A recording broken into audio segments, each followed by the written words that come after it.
Hello again and welcome to another Warhammer 40k Imperial Guard Tactics video. Now before we get into today's video, I would like to say a quick thank you to everyone who took the time to give me some feedback about the restyling of the Mordian Glory channel. Overall, the clean, crisp, black and white look has received really positive feedback, and that's great to hear, guys, because I was a little worried about doing the switch over. But like I said, everyone's been really positive about it. Now, one concern that was raised by multiple people is, will I still be accepting and using community pictures which are posted on my Facebook page in my videos going forward? And the answer to that, guys, is yes, I do still want to use the pictures that you guys send in to me.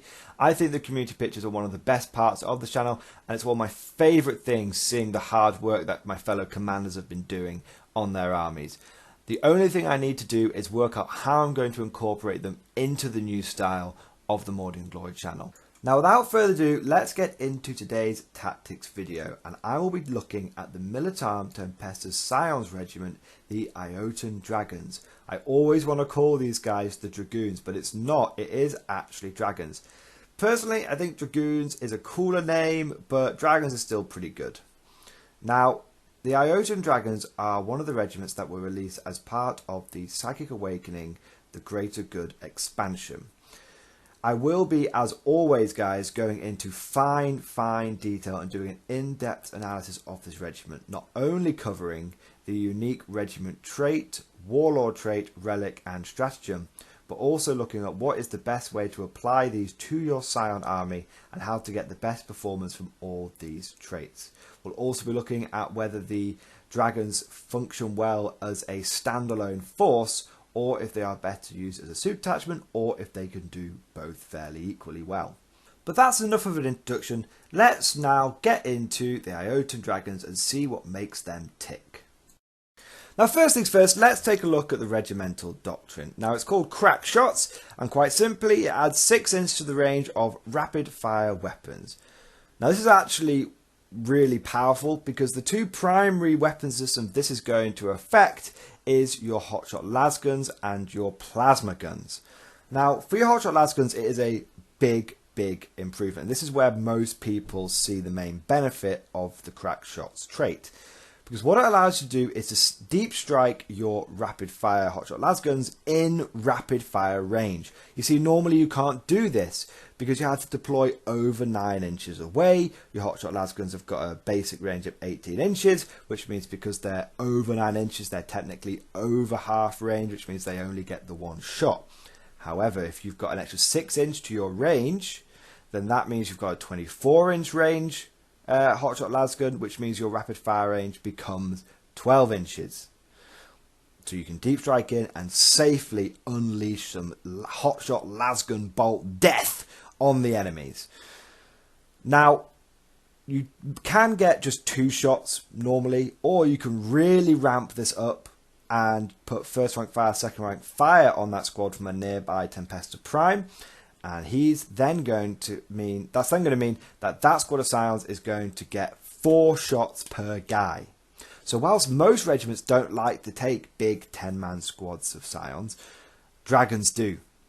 Because whilst most Scions will be looking at taking 5-man squads with 2 plasma guns and probably a plasma pistol, Dragons will be thinking, what if I take a big 10-man squad and give it first rank fire, second rank fire? Suddenly I'm getting 36 hotshot lasgun shots from a 70-point unit hitting on 3s. That is really good. And what that allows you to do is really clear away some of the chaff in your turn 2 deep strike. Now, the way I've mentioned deep strike, you could also use this to sling in some Scions via grav shoot from a Valkyrie, because again, normally from Valkyrie you have to stay over 9 inches away, but with this that doesn't matter. So what this allows you to do is turn 1 you can have a squad or 2 of Scions in Valkyries, fly forward, grav shoot out the back and unleash 2 lots of 36 rapid fire shots, and that would help clear away some of the screen, which means turn 2 you can then start bringing plasma gun squads in against targets that they actually want to shoot at. Or if the enemy still has got more screen, you could bring in 1 or 2 more of these rapid fire squads and clear away more of the screen on turn 2. Big thing here, guys, is it gives you a bit more flexibility when it comes to chaff clearance. Most Scion regiments will rely upon the Torx Prime, the Daka Prime with the Gatling gun and the hotshot volley guns to do the chaff clearance. However, that's only got a 24-inch effective range. It has to start on the board. It's going to struggle in some deployments like Hammer and Anvil. Instead, with Iotan Dragons, you can start that chaff clearance turn 1 with some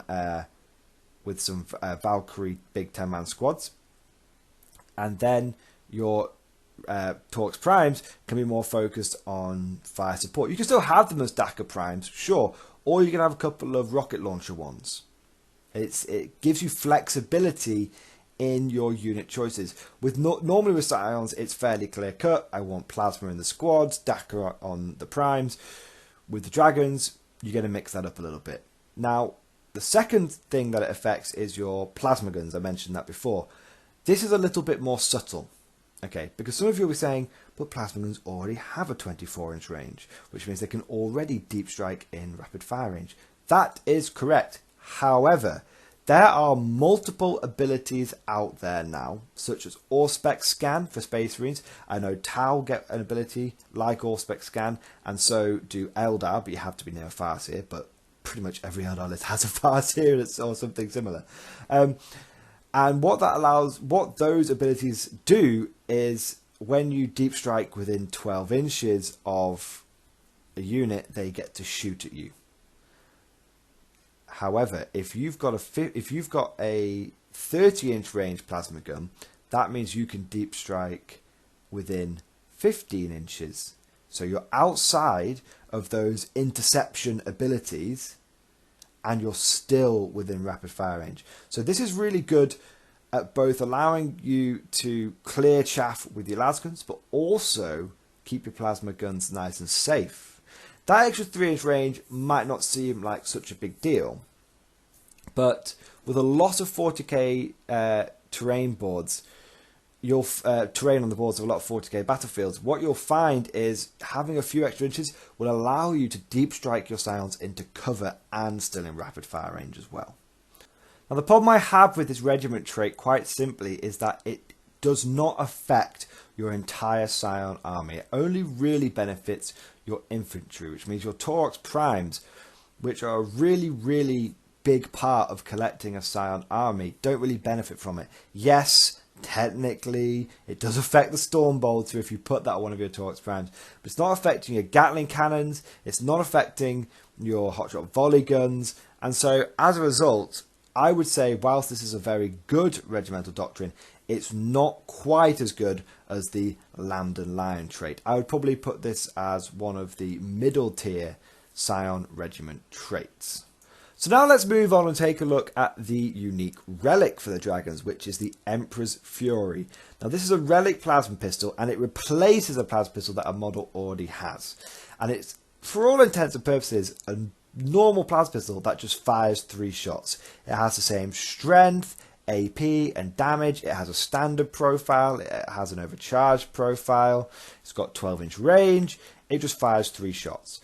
Now, on one hand, that is a lot of damage output from a single model. You know, a single Tempestus Prime could take this relic plasma pistol and fire 3 shots from it, overcharge, strength 8, 8 minus 3, 2 damage, and he could kill 3 Primaris in one go. He could knock 6 wounds off a tank in one go. However, because it fires so many shots, it actually has a really good chance of overheating and killing the bearer. So it's kind of a bit of a tricky one, because you want to get the most out of it by overcharging the plasma, but you don't want for the bearer to die. The other thing is, as with so many of the damage output relics that the Guard have, they're kind of lost in favour for the buffing relics. You see, Guard characters aren't meant to be these awesome combat powerhouses like Marine characters. Guard characters are meant to buff your units. So That's why I'm always a little hesitant about taking things like, Relic Plasma Pistol or Blade of Conquest. There are some games that you can take them as a bit of a fluff upgrade and they're good, but by and large, I'm looking at relics that are going to buff my my friendly squads, things like the Laws of Command. Now, that's not to say this relic doesn't have its place. I think that a good way to run it is if you're taking an allied detachment of Scions, and you really want to just get the most plasma that you can for the least points. And the way you would do that is you would take an allied battalion, and you would take 3 squads of 5 men, 2 plasma guns and a plasma pistol in each squad. And then you would take 2 Tempestus Primes, and you'd give one of them the Rod of Command, so that he can issue orders to 2 squads, and then he can use Inspired Tactics for 1 command point to issue an order to the 3rd squad. The other Scion commander that you'd take for that detachment, you would give the plasma pistol, and his job would be to tell himself, take aim every turn, so he can blast away with that plasma pistol. So the reason you do it like that is it means you've got enough orders from your first Tempestus Prime to cover all the plasma in the 3 Scion suicide plasma squads, and the other guy is just there to just keep blasting that pistol until he dies. And if he dies, it doesn't take anything away from your other plasma damage output.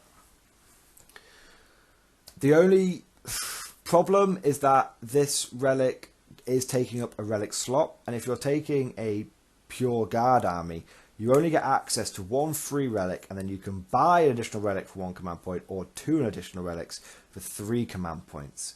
I think that this Empress Fury relic would work quite well in a Scion allied detachment with some Marines, because Space Marines can just spend 1 CP per extra relic they want to take. So you could use this as your free relic, and then as Space Marines, you could take 3 extra free relics for 3 command points, rather than like you do with normal guard, which is 2 extra relics for 3 command points. It's just the way that I would personally use this thing. However, if I was running a pure Scion army and I was running it as all Iotan dragons, I'm not sure that I would consider taking the relic plasma pistol, because you really want to be getting as many orders as you possibly can do, and you can't take a command rod and a pistol. You have to take a command rod and another close combat weapon. So if you take the Empress Fury relic plasma pistol, that's actually reducing the amount of orders you can get, and that's not what you want to do. When you're taking Scions, you need to be getting as many orders as you possibly can do, because quite frankly guys, you've only got access to 3 officer characters. You don't get platoon commanders as Scions, you just get Tempestus Primes, and they can only do 2 orders each with a command rod. You really don't, and considering you're probably going to be running at least 9 squads of Scions, you need every order you can get. Now let's take a look at the Warlord trait for the Dragons, and it is Precision Targeting. Now this is quite an interesting one. What you do is at the beginning of the shooting phase, very important you remember that, you have to do it at the beginning of the shooting phase, you select 1 enemy unit within 18 inches of the Warlord. Then when any Iotan Dragons target that enemy unit, they can ignore cover if they are within 6 inches of the Warlord. The best way of thinking about this, guys, is it basically gives the astral divination ability from the astropath to your Warlord. That's quite good. It's not great, but it does have its purposes. If you, for some reason, do not want to take astropaths, now I do recommend you do take them, but if for some reason you don't want to, then for fluff reasons, you don't want any psychers in your army, I do it all the time, then this gives you a good ability to ignore cover. Next thing to remember is that you could take astropaths with this, but astropaths can't deep strike. Sure, they can jump out the back of a Valkyrie, but they can't good old-fashioned deep strike. This guy can. So you can put it on one of your Tempestus Primes, he can deep strike in, and it means you can get that ignore cover wherever you want it. One last thing to bear in mind with this thing is that it's Iotan Dragon units. It's not just infantry. So you can apply this to your Taurox Primes with Gatling cannons.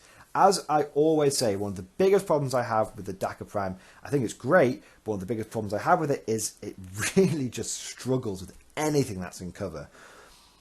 this guy, this warlord trait allows you to get past that disadvantage. It's really powerful. Would I take this as the only warlord trait for my army? No. I would definitely consider getting an extra warlord trait via the Progeny of Conflict stratagem, and I would also be looking at taking the Master of Command ability. That's the one I would go for with Scions every single time, because again, you need as many orders as you can get your hands on. But this is quite a good backup warlord trait, and the way that I would use it is not on my main warlord, but actually on a secondary character. So my main warlord, I want to have Master of Command pretty much every single time. It's just a great warlord trait. Extra orders for days. But I also want to use this on a deep strike commander, because like I said, I can't get my astropaths guaranteed to be with my deep strikers. The Valkyries might have been taken out, they might have died already. What this allows us to do is to bring in a self-contained bubble where my warlord can come down, not warlord, the guy with this warlord trait can come down with 3 squads. He's got a command rod, he could have inspired tactics, and they could all unleash on a single enemy unit which I need taking out, and they could all unleash rapid firing plasma guns with ignoring cover and reroll 1s thanks to take aim. That is how I would use this. It's for a deep striking support character. In fact, come to think about it, this would be quite a good additional warlord trait to take in that allied detachment that we were talking about before, because you could take the extra relic to have the guy that's plasming the crap out of things, and your other Tempestus Prime, the one that was giving out all the orders, he could have this warlord trait. And that means in your little allied detachment, you can bring in the self-contained just scalpel that's going to drop in, locate a single enemy target that needs eliminating, and pull off that mission. Now the last special rule that I want to look at is the unique stratagem for the dragons, and that is Drilled to Perfection. Now it costs 1 command point, and it's quite simple. You select 1 unit when it's being charged, and it gets to fire Overwatch, and it hits on a 4+ instead of a 6+. Now this actually has a couple of unique uses. You could either use it on a big squad that you've deep striked in to serve as a roadblock, and you know it's going to get charged, but you want it to inflict as much damage as possible on the enemy. Slap on the 1 CP stratagem and just unleash hell on that unit. You could use it as, well, I know my squad's going to die anyway, let's take as many of the bastards down as possible. Or it could be one of those end game clutch moments where it's come down to 1 objective and you really need to hold it. But your opponent's got that remnant of like that 3 Primaris Marines, or maybe 5 or 6 Orc boys, something that, both sides are pretty shattered, and it's really coming down to every last shot. This could tip it in your favour. So there are a few ways you can really use, a few scenarios that I can imagine you using this in. Now there are some different ways of getting the most out of this. If you are facing a lot of mech, having a big squad with 4 melter guns in it, or a command squad with 4 melter guns in it, that's a good way of looking at it. I would probably believe, it's unlikely you're going to get it with command squads because there's only 4 men, the enemy will just blast them away. But on a big 10-man squad, you might lose some of the basic lasgun guys. You've still got your 4 special weapons in.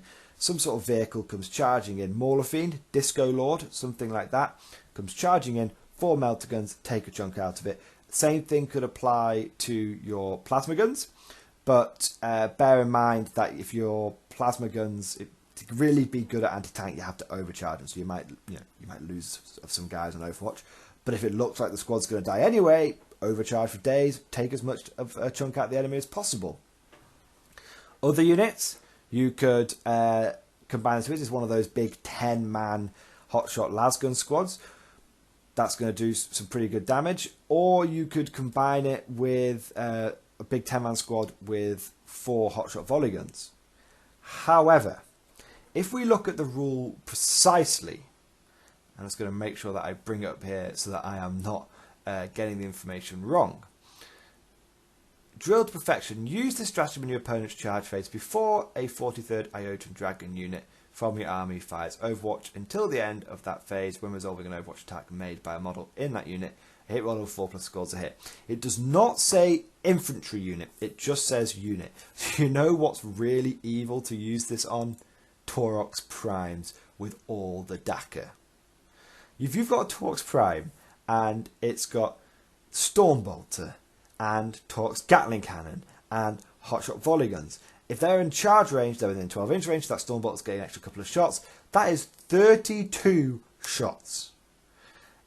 If that is an enemy infantry unit, like an Orc Boy mob, or Tyrannid Gants, or even fellow guardsmen that are trying to charge in and tie up your Taurox, really good thing to think about is what if you're facing Genestealer Cult.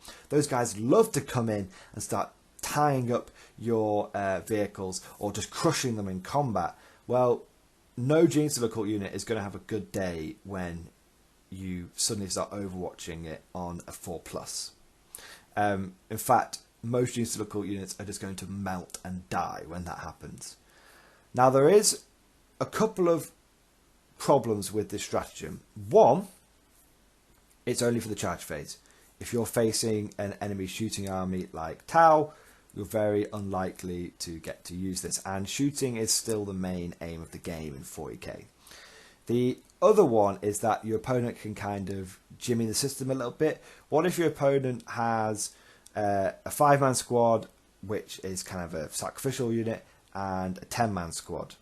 Now, if they're charging in your Taurox Prime, for example, then you're going to have to decide, they're going to charge in with that 5-man squad first. You're going to have to try and decide, will my normal Overwatch cover this and to stop that 5-man squad and then I won't get tagged? Or do you risk it and then you're risking it, or do you just go, no, I'm going to just destroy one squad and put a 4+ on it? Basically, it's kind of a game of cat and mouse between when do you use this stratagem when you're facing multiple enemy charging units. So we've looked at the special rules for the dragons now. Let's have a look at the best way to run these guys. Are they better as a standalone force or as an allied detachment? Well, I've kind of hinted at it throughout this video.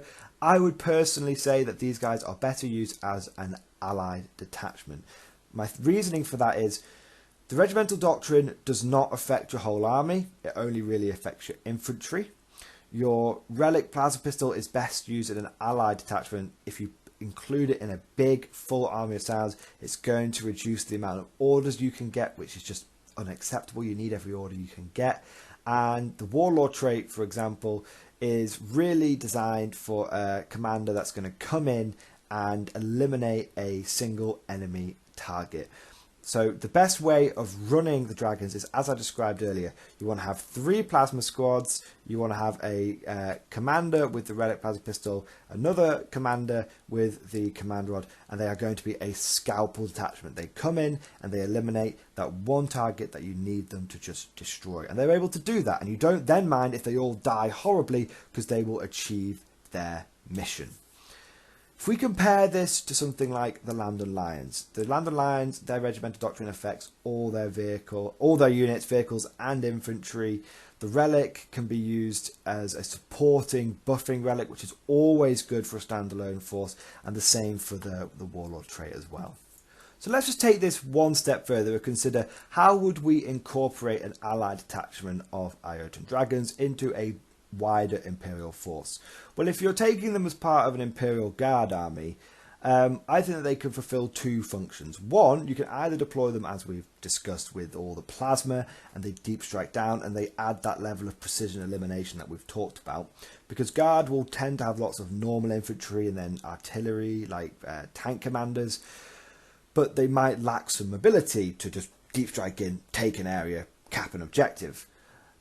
Or you might find that you've got a lot of single shot or low shot weapons in your Imperial Guard army. Things like battle cannons, they on average only put out 7 shots each. You've got lots of las cannons and maybe missile launchers.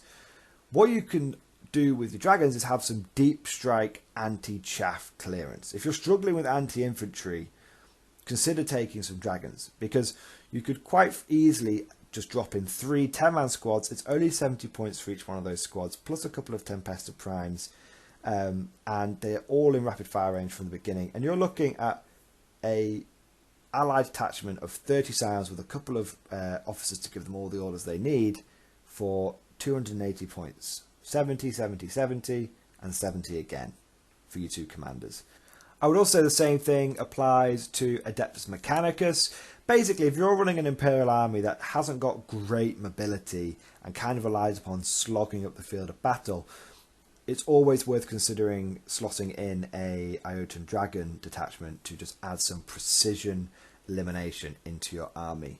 Now, if you're considering allying in Scions with your Space Marines, I also think the Iotan Dragons could fulfill quite a good need, especially around a Primaris force. See, a lot of Primaris armies are made up of intercessors and also the repulsors. Things that, generally speaking, have to, again, walk across the board.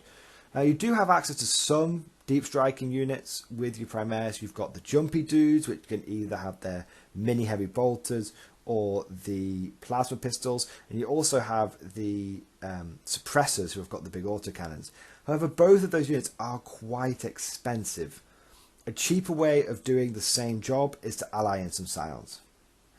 They can bring all the plasma that you need, and they can actually do it better because they can do it with cheap reroll ones, and also you don't care if they die afterwards. They're just there to come in and destroy that one thing.